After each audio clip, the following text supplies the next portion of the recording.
This episode of Capes and Lunatics is brought to you by Tweaked Audio. Get awesome headphones, go to tweakedaudio.com and use the coupon code Southgate to get 30% off, free shipping, and a lifetime warranty. Or you can get there through the link on our website, southgatemediagroup.com. This is Luca Perich, and you're listening to the Capes and Lunatics podcast. Recording has started.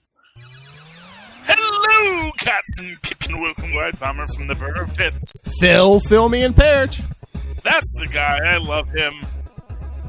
Oh, I love him so. Okay. Ladies and gentlemen, welcome once again to Superconnectivity. There is a lot to get to this week. The Boys wraps up. I don't want to do spoilers because me and Moz are going to be talking about that soon, but I want to dance around it as much as we can. We got lowered. We got a bunch of stuff now. I've lost all my notes on what we're going to talk about this week, but we will. I'm sure Phil has them. Yeah, I have them in the thing, but no spoilers on The Boys. But I wanted to bring something up. It's kind of I've been in the Halloween store, and I don't know, maybe it's just me because I know Halloween. You know, they have costumes of like serial killers and killers and stuff, but it's like, I don't know, I get uncomfortable looking, they have like a Homelander costume. I'm like, oh, hey, who wants to dress up like a superpowered Nazi? See, now, I'm going to say this right here. Homelander is not a Nazi. No, at no point does he show himself to be a Nazi. He is, or let me, so you know who Homelander is? I'm going to make everyone feel real uncomfortable right now. Homelander's Magneto. Oh, okay. I thought you were going to make a real world comparison. No, because there's nothing related to a real world character that would be him. Well, I meant personality wise. Yeah, no, but the thing is, he cares about supers. Yes. He sees all humans as somewhat lesser. But he's not, in fact, you even see that in the final episode when no, it's already a scene that's passed. If you didn't catch it, it's your fault, Tristan. He's doing his rewatch right now. But at the very start of the episode, Stormfront makes a statement about Edgar that, he's very bright for his kind. Oh, yeah. And then at several other times throughout it, every time Stormfront goes into the Nazi stuff, Homelander's like, he's tolerating it, in the way that you tolerate your stupid uncle. But he's like, honestly, it's like Homelander's thing is he has a kid, he wants his kid, and honestly, Stormfront is, as with every other human being in his life, a means to an end. Oh, yeah, it's like she's a powerful ally, and she's good in bed, so hey. Well. How good she is Well, let's just say Homelander doesn't have a lot of choice of sexual partners who are durable enough, Yeah, well, I mean, no, I don't even think it's the durability. I think it's the well, he can go. He can go all out. Willingness. Yeah, well, I don't think he wants to laser everybody, Phil. I didn't mean that. And if there's one thing we learned by the end of it, it's that Homelander maybe was holding back a lot more. Mm-hmm. Which reminds me of a thing, back in my younger days, and I was hanging out with a very athletic young woman, we were doing, and at that time I was very big into like punch me in the stomach. Whoa. And then, she does it, and I punch her in the stomach, and I did pull my punch, but I didn't pull it so much that I pulled my punch. She's like, I'm really impressed you didn't pull your punch. And I was like, yes, I did not, because she was very attractive. Oh my. But, I mean, that's the thing of it is like, someone tells you, go ahead, do it as hard as you can. And you're like, I don't know if you're ready for that. Let me do it as hard as I think you can. Whoa. And we'll go with it from there. But that was a couple episodes ago. But as we see from what happens in that episode, that was not what Stormfront was expecting. And,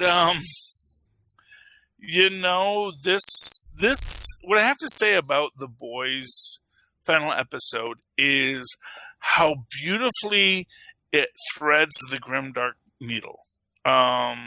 the entire point of Grimdark is that there is no redemption. The world is in chaos. The world is evil, but that,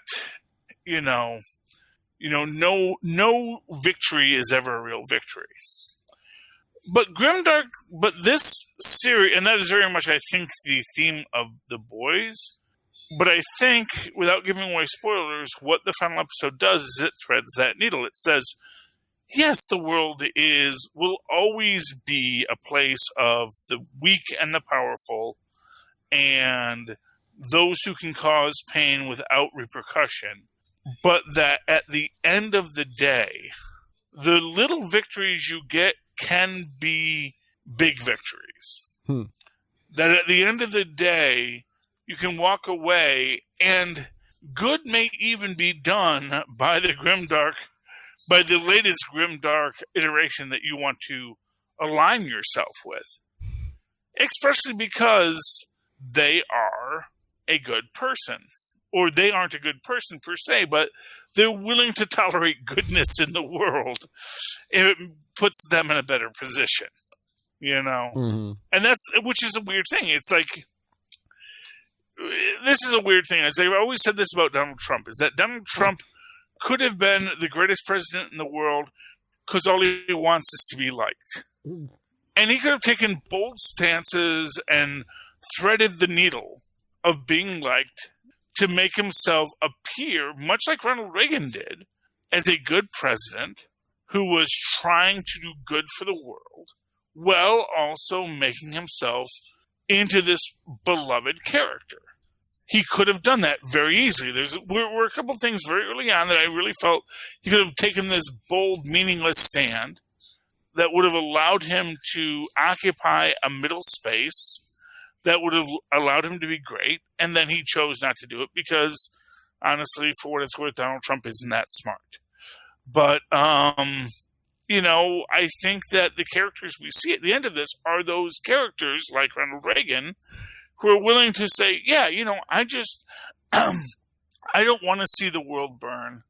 I don't want to use what I have to just empty out the universe and be Dr. Manhattan and click my fingers and now the entire DC universe is messed up.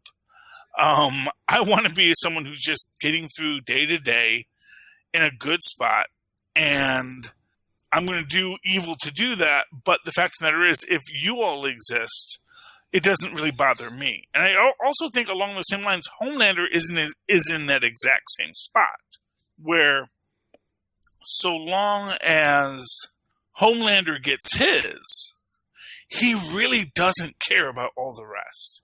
He just needs to know he is loved, he is adored, and he's going to keep moving on. And I think that is where he has his falling out with Stormfront, is the fact that she's got an agenda that is way beyond any of the stuff that Homelander wants.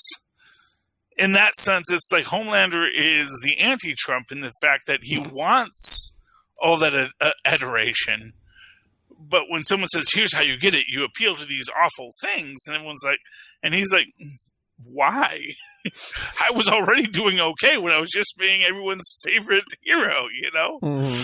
I don't need to be the hero of this small group who's going to cheer at me. I just need to, I just want people to buy my candy bar. Mm-hmm. All I want is to sell candy. That's literally my existence. But anyway, that is The Boys. Buy more candy.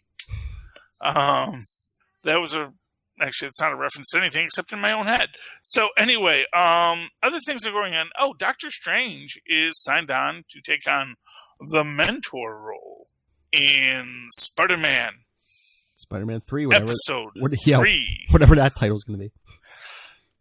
Spider-Man, it's time for college. The doctor is home.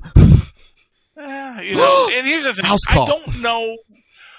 And clearly what they've decided is that Benedict Cumberbatch is going to be the connective tissue in the way that Tony Stark kind of used to be.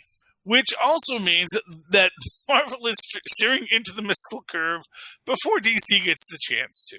Well, I wonder if maybe they went with Doctor Strange, because I wonder if the original plan was maybe going to be Black Panther as the new Tony Stark, maybe.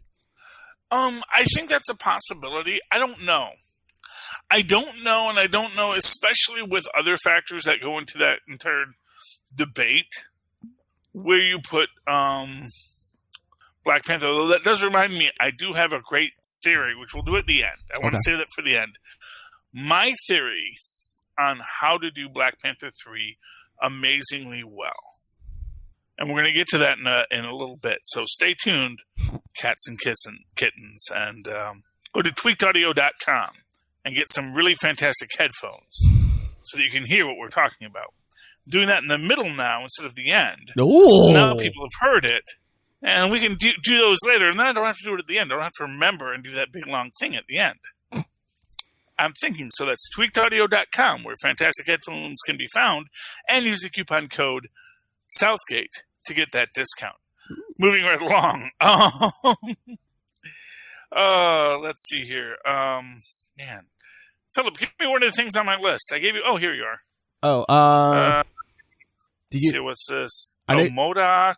Do you want to talk MODOK?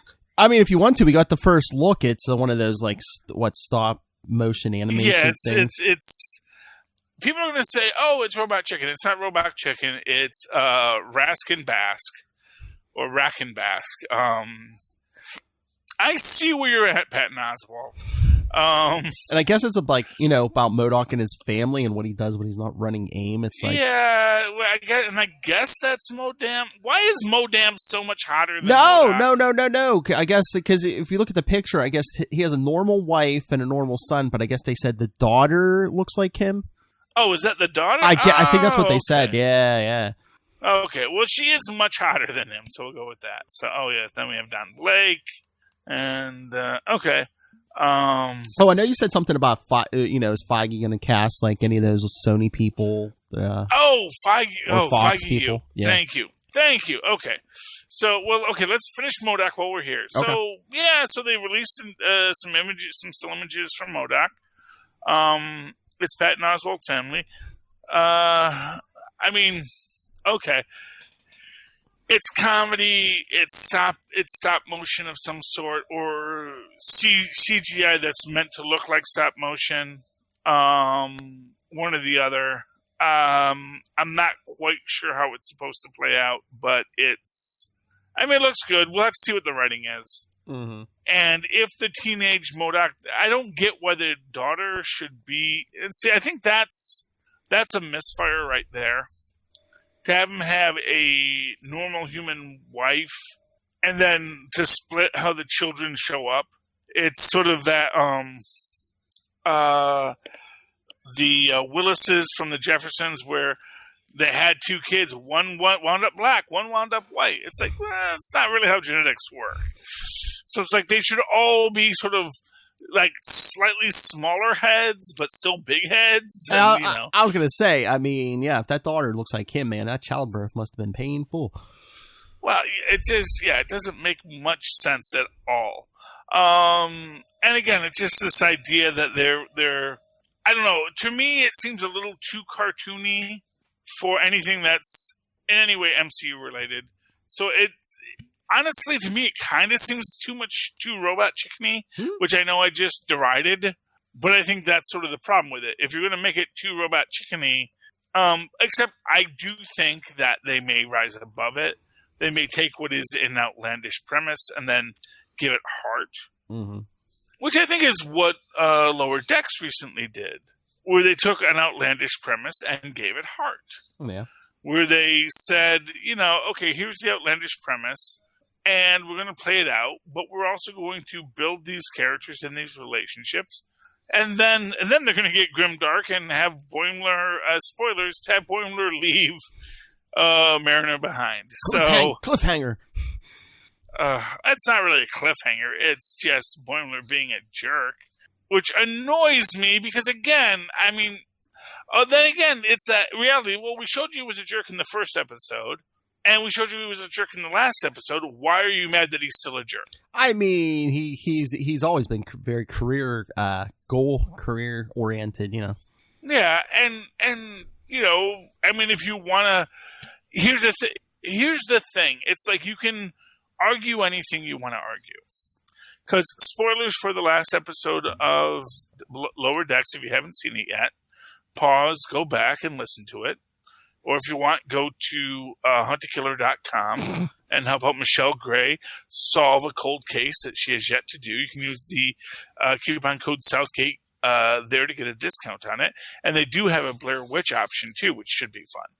But anyway, once you're done with that, come back here and hear what we paused to tell you, which is that Boimler takes a promotion to the Titan. Yes. Will Riker's ship, where, again, why is the... I don't know. I guess he just has his wife there. Honestly, that just seems like a just bad protocol. But is she the counselor on that ship? Whatever if she's the first officer or the counselor, I think it's bad protocol. And, for what it's worth, but here's the thing is, so granted, yes, Boimler screws over Mariner. But then Boimler can very easily say, I don't have my mom as a captain. I don't have my father as a freaking admiral. You could be anywhere, anytime you want, at any moment. Exactly. You want your own ship, they'll give you your own ship tomorrow. No one's stopping you. Your mother would promote you just to get rid of you. Or your mother would make you first officer tomorrow. You've got the juice in the business. You are, and this is actually, this was a neat thing. This was a thing my morality teacher taught me in Catholic school. Because when you go to Catholic school, you have to take a class in morality. A lot of people don't know that, and a lot of Catholics don't know it either because they didn't go to Catholic school. But in your class in morality, my teacher made this point. He said, look, I can go and I can be homeless. I can go live on the streets. I can see what that life really is like. But you know what? At no point in my life will I ever know what it's like to be homeless. Because at any time in my life, I can... If it gets too hard, if it gets to be too much than I can bear, I can go. And because I am a priest, I'm part of this brotherhood where they'll take me in and they'll help me out. And I will be safe tomorrow. I will never not have that safety net.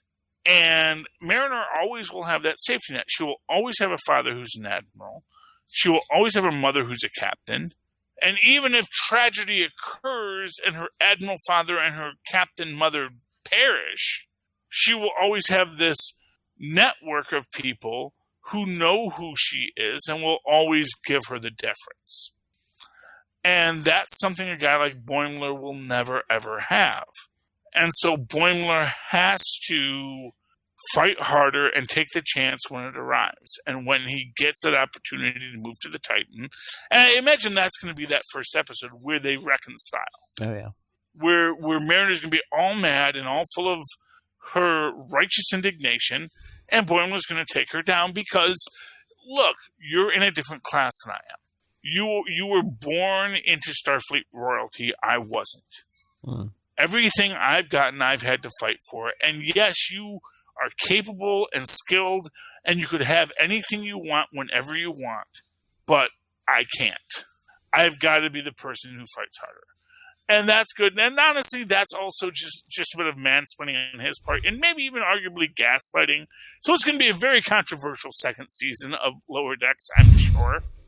I'm much more interested in the Tandy and I want to say Richter storyline, because Richter had his implants removed and lost all of his memories because his memories were stored on his brain implants. Ripped out, yeah. Yeah. Although they'll get those back, although who knows what's going on with that, and there'll be that stuff later. And they had the dumb guy aliens, who I really wish could have had more to their story than just being dumb like guy. As they said, weren't they just supposed to be a joke character?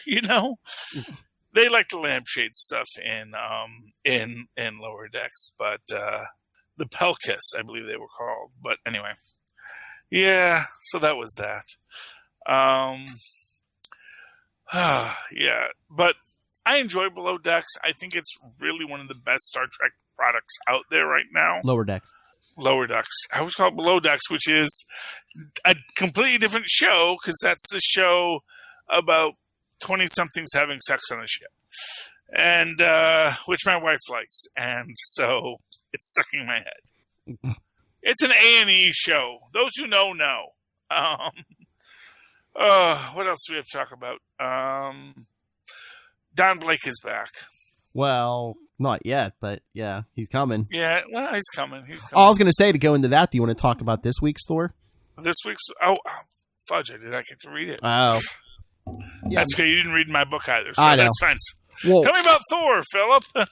Well, no, remember that guy picked up the hammer? I mean, basically, he only has it this issue, but I mean, because Thor and, Iron Man, of course, is still there, and basically, they got to keep the secret that now anyone can pick up the hammer. There's something wrong with the hammer. Now anyone can pick it up. Mm-hmm. So, yeah, Tony's waving the hammer around, and Thor's like, give me back my hammer. There's a, big fight. And then, Thor calls down the storm and's like, don't mistake welding my hammer for welding my power.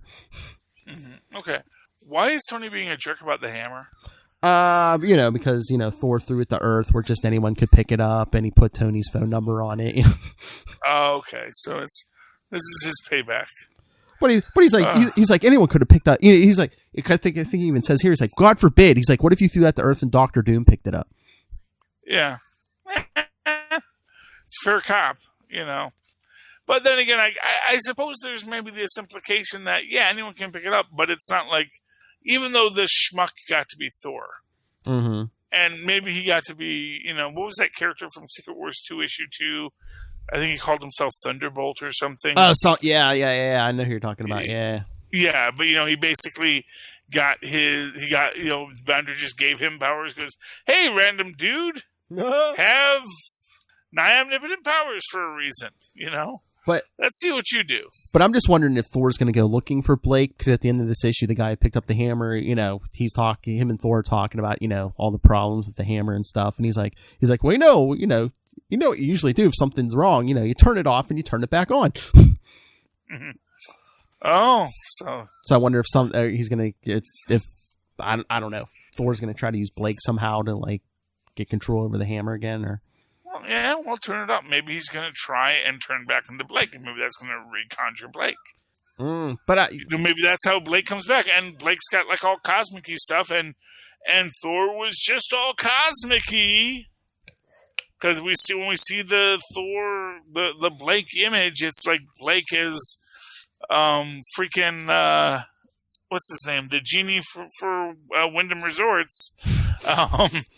With the wild beard and the wild hair in like cosmic leather spandex. So, yeah, maybe that's what happens. Maybe he's like, no. Now all that power cosmic's in me and yada yada. I mean, just all the enchantments around Blake and stuff, and yeah, it's over the years. Yeah, well, Blake. Well, that's a weird thing with Blake, because and I don't know if this was just maybe writers different thing or artists not getting the right notes. But if you go back to the first return of Don Blake, when you had the hammer fall in Broxton, I believe it was. Yes. And when he first shows up, he's an old man.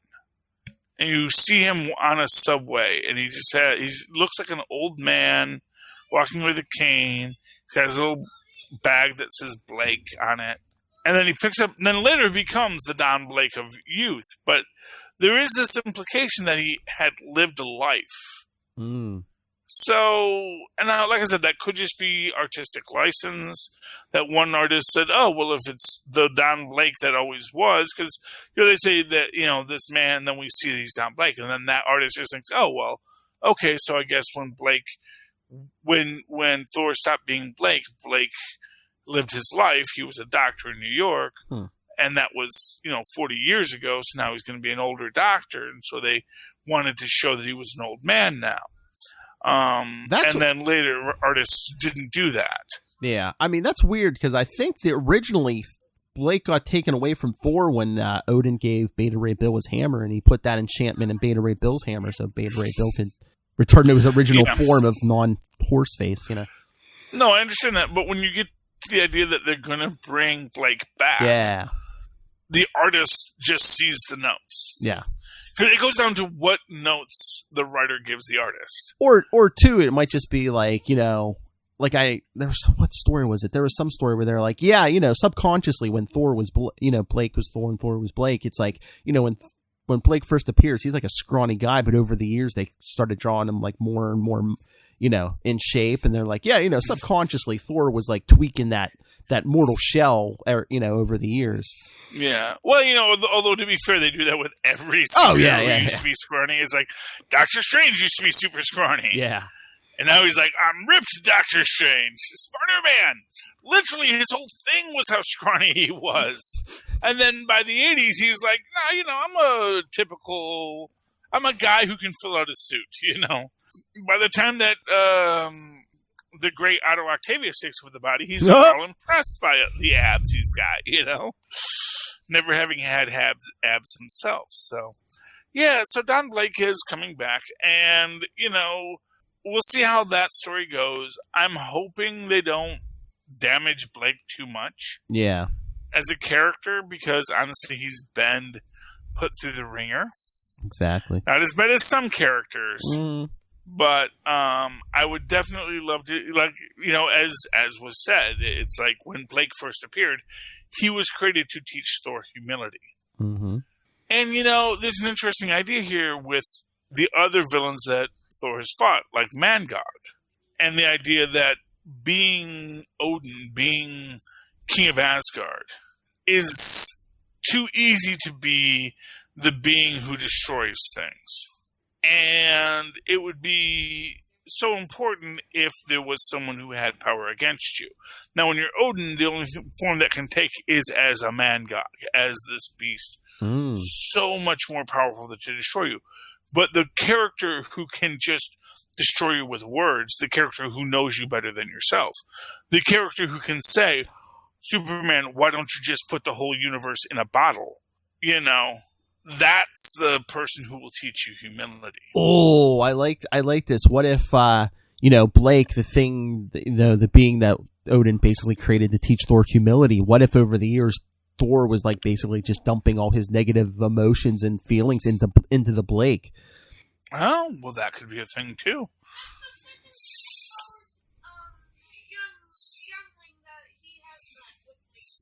Yes. Tristan just got to the point in the boys where where Stormfront meets her undue situation. Oh, yes. And they basically, then they. Yeah. Anyway, oh man, gets to the Boys is so good. speaking German. I yes. did want to talk about Boys because one of the things I love about Boys is that, like the MCU, like the original Incredible Hulk, they only see the comics as the starting point of the story. Yes. You establish the characters, you establish the ideas. Yes. And then you start to expand it and say, what else could it be? And you borrow heavily from other places. As an example, my personal fan theory is that Black Noir is Deadpool. And because when we see his face, you do see that because we have seen that he heals. He has that super healing factor. We do see that, when you see his face, it is all scarred and decayed. That was just from the Peanuts. Well, we don't know if what it was, but whatever it was, when we do see his face, there is that quality of it that is, I think he's Deadpool.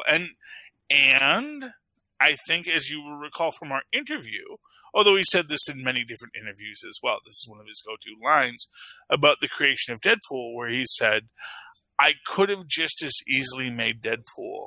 I believe it was Fabian Nicias. He said, I could have just as easily made Deadpool a Snake Eyes kind of character. Yeah. A character who doesn't speak. And here we see this idea that he is Deadpool, but he doesn't talk.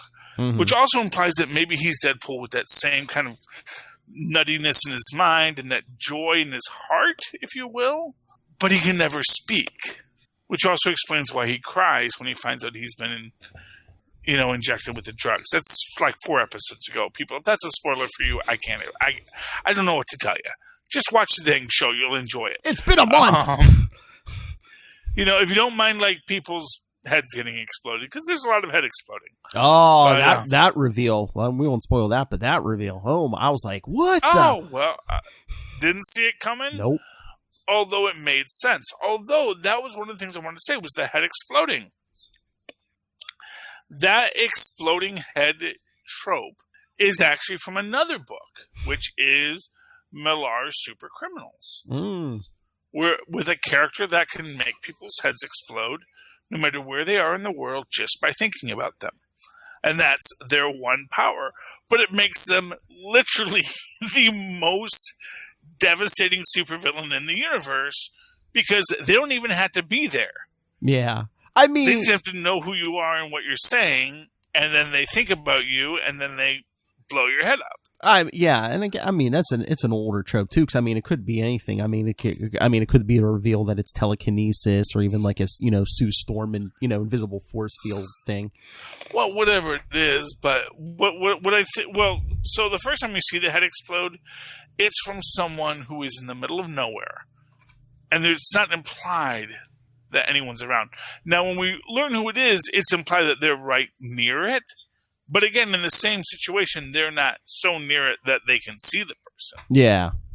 They're just aware of the person. And in the first time we see that, the first head we see explode, it does seem like it's just someone randomly monitoring from as much as thousands of miles away. Well, and just making the choice. And again, I don't know if it's like there's a trope with like different superpowers and on shows and comics. It's like maybe it just has to be like line of sight. Except in that situation, there was no line of sight. That you know of. Well, maybe someone was looking through binoculars or something, or Yeah, I mean, the first time we see, what I'm talking about with the first time we see. Yeah. With the one person from the CIA, and it's, I don't know, because at first you're thinking, oh, was that Homelander flying above or some character with flight? But the character that we see doesn't seem to be that kind of... Essentially, it doesn't seem like that kind of character. Yeah. Well, it seems like a character who has their own agenda in their own way. Well, that's the other thing. I mean, at the end of episode 7, it's like, why didn't that person kill Homelander? Does this person have one Homelander alive for some reason? Because Homelander was in the room. Yeah, but then again, you don't want to wipe them all out, because then that's... I mean, to do the full thing, you don't want to wipe them all out, because then who are you going to have rebuild your team? Oh, okay. And for what it's worth, Homelander is supremely controllable. Yeah, but does that person want the team, though? It's very confusing. Here's what it comes down to. Supers exist. You need supers to exist, but you want your supers to exist. It's not about what other supers exist. It's not that supers can't exist, because they're going to exist, because Compound V's out there.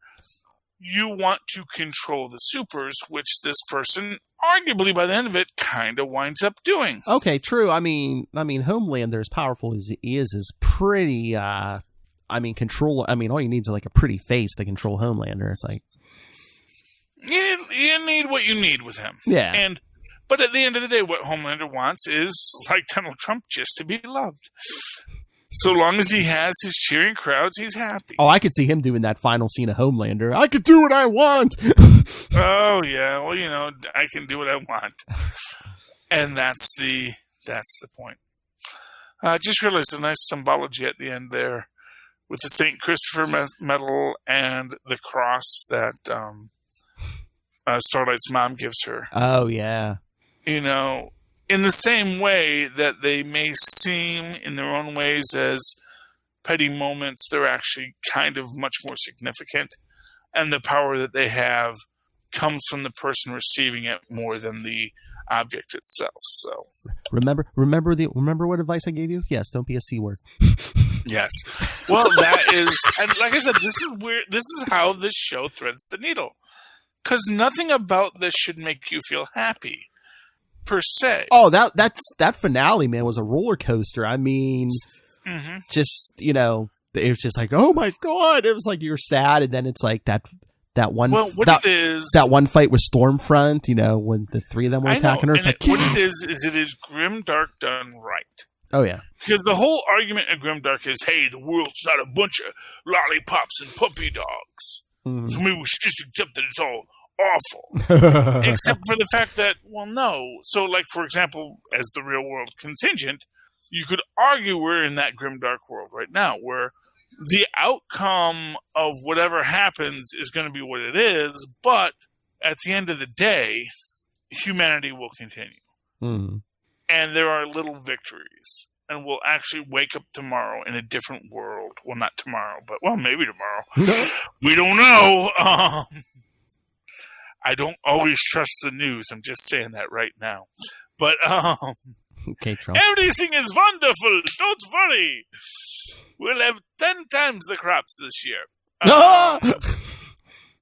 Propaganda. That's what it's there for. But I will say that, whatever's going to happen is going to happen, and there will be happiness. There will be things that work out good. That this is the arc of reality, because even the worst thing can only go so long. And then either it ends or we end, and then we're off the board. So it's like, it's one or the other, That's your basic nihilistic trope. It's like, either they die or I die, but someone's going to die, and then that story ends. And at least that story ends. And that's what we're moving towards. Anyway, you want to talk some quick comics here? Well, we already talked Thor, but yeah, you want to tell me about Champions? Yeah, let me tell you about Champions. I got so many, like, Orville. Oh, Orville is great. Yeah, Champions is fantastic. My Little Pony meets the Transformers.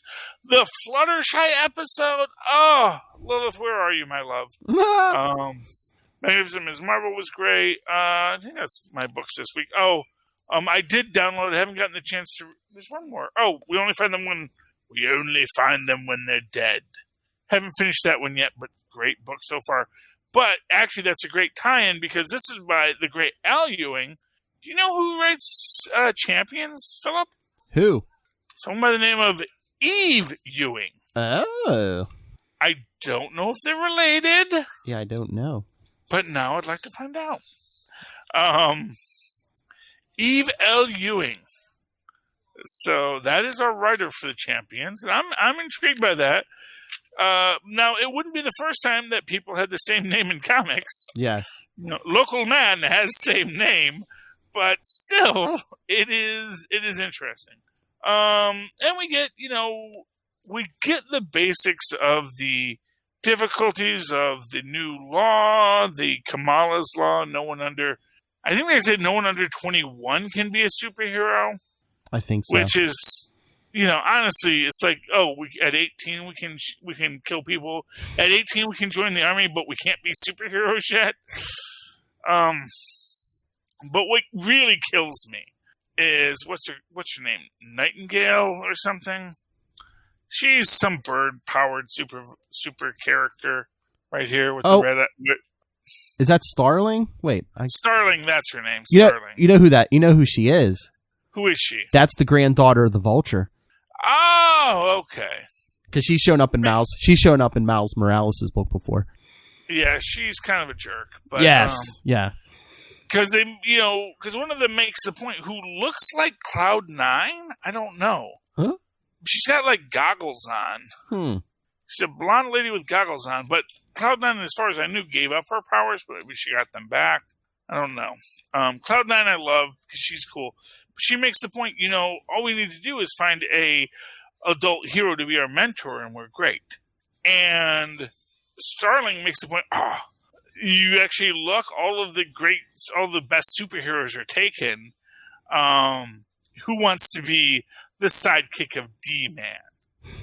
I'm telling you, that's fighting words. I'm writing Eve a letter. I'm going to say, how dare you impugn D-Man? And I get teenagers. They don't know the history, Phil. These Zennials, they don't know the history. No, you're a Yennial. I don't know what you are.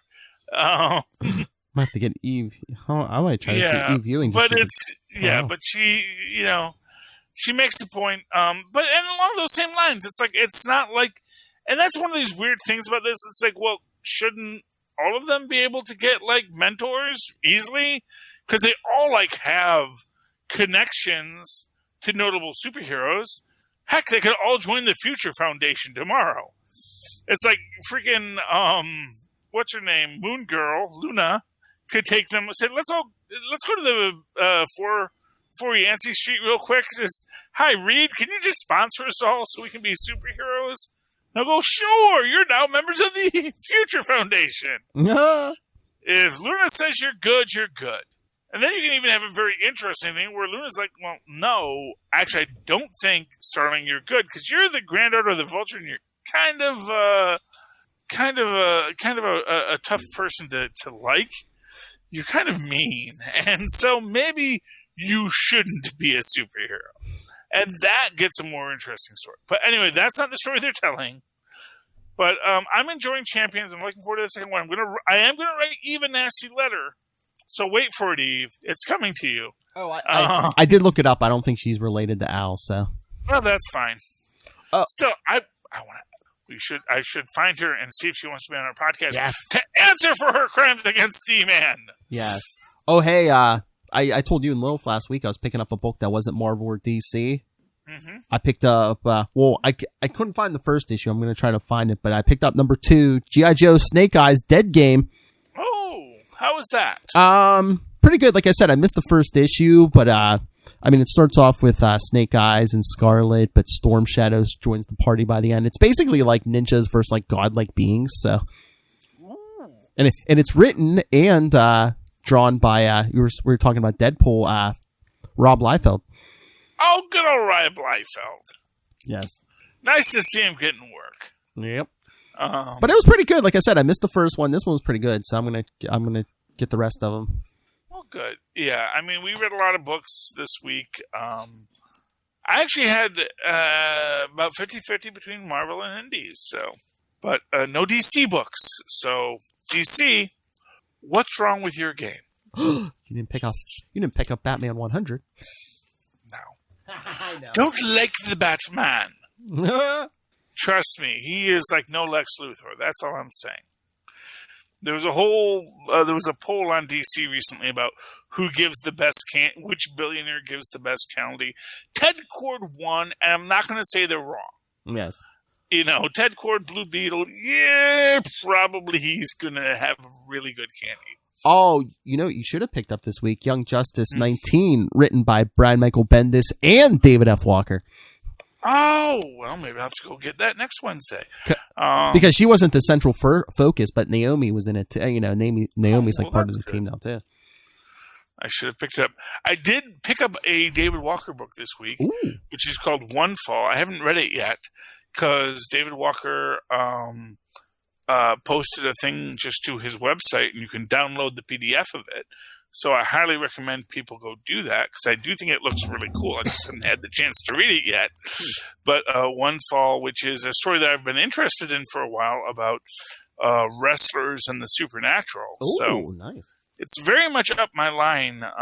So I'm looking forward to reading it. I just did not get the chance yet tonight because I just downloaded it today. So anyway, we'll talk about that maybe next week on this or that other show we do. But anyway, okay. Anything else you want to talk about this week? Capes and Lunatics, that's the one. Yes. Yeah, this week we're doing a Ghostbusters story, so Yes, big. Not the one with Tracy the Gorilla, so don't get your hopes up. It's that knockoff they did, adaptation in name only. But anyway, it's good as these kinds of shows go, as remakes go. We're doing a big round table, so yes, go check out Capes and Lunatics 178. There'll be people with Australian accents and Italian accents and Alaskan accents. And British accents, yes. So we're going to be all over. We have British people on this show? Yeah. We got Nick, who's from the, or no, not Nick. Jamie Burns, from the UK. Oh, Jamie's okay. Yeah, I was going to say, isn't Nick? Yes, New Nick Zealand or Australian or? Well, Nick is from Italy, and no, it's going to be Ray from Australia. Ray's from I knew we had an Italian there. Nick's the Italian. Yes. Okay. So he's going to be telling us about his pasta and Bowser and mushroom princesses and things of that nature. I assume that's what's in Italy. I don't know. Oh, goodness. Anyway, so we'll talk about all of that tomorrow. And it'll post at some point when Phil gets around to it, because he does all the work. We just look pretty. Yes, we do. Anyway, okay, so Philip, nothing else to talk about tonight? Nope. So, you know what people should do right now, Philip? We've already talked about Tweaked. We've already talked about Hunt a Killer. But you know what? People have other needs, Phil. They have other things they need. And, they can usually get those needs satisfied over at a place called Amazon.com. But they shouldn't go to Amazon.com. No.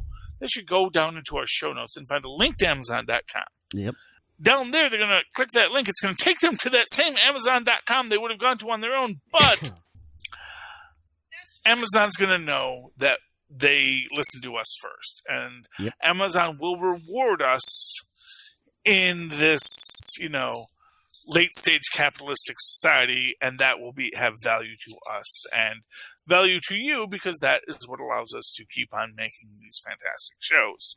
So go down to that link, click it, go to Amazon.com, buy whatever you want, and while you're there, check out Pod Life, the book written by the Southgate Media Group crew about why they podcast, how they podcast, and, what they podcast. Please do that, and we would be appreciative greatly. That is available both in paperback and Kindle download. And then, once you've done all that, why don't you reach out to us here at our phone number. Yes, phone numbers, like as if we were living in the Stone Age. That is 614-382-2737. That's 614-38-CAPES. You can leave a voicemail there. We will play you on this show. So if you want those 15 minutes of fame, call here. Say Baba Booey. Whatever you want. We will play it on the air. I promise you. And if that doesn't work for you, why don't you email either Phil or me? Phil, how can they email you? Well, the easiest way to get hold of me or any of us is capesandlunatics@gmail.com, and Capes and Lunatics and even Superconnectivity are all over social media, Facebook, Twitter, Instagram. And if you want a very easy way to that, you can go to our Linktree account, which is linktr.ee/capesandlunatics. Well, there you go. And that'll get them everywhere they need, because all of our links are on Linktree, because it is a literal tree of links. And then if you'd like to write to me in that old-fashioned email way the way our Moz and Paz once did, do so at superconnectivityblog@gmail.com. That's superconnectivityblog, all one word, @gmail.com. And, of course, follow me on Twitter as I live tweet the next episode, possibly the last of the season, I'm not 100% sure, of Lovecraft Country Sunday night on HBO. I got to look it up, figure out exactly where it is, because I thought maybe, is it premiering early on HBO Max? No, it premieres live on HBO on Sundays. So I'm going to find it, and I'm going to do it, and I'm going to live tweet it, and you guys can follow along at Charlie Esser, that's CHARLIESSCR. Look for the 2 E's in the middle. For quality. Bing! Thank you, Maz, and thank you for Tristan.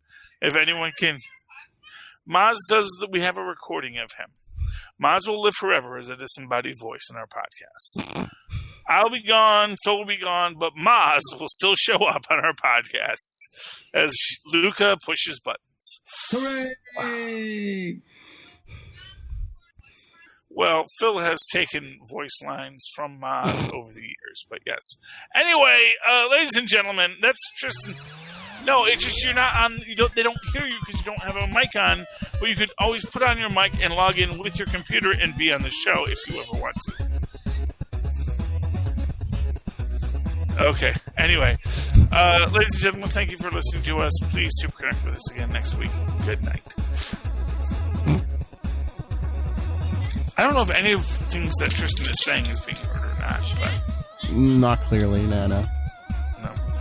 What do you want to tell me, Tristan?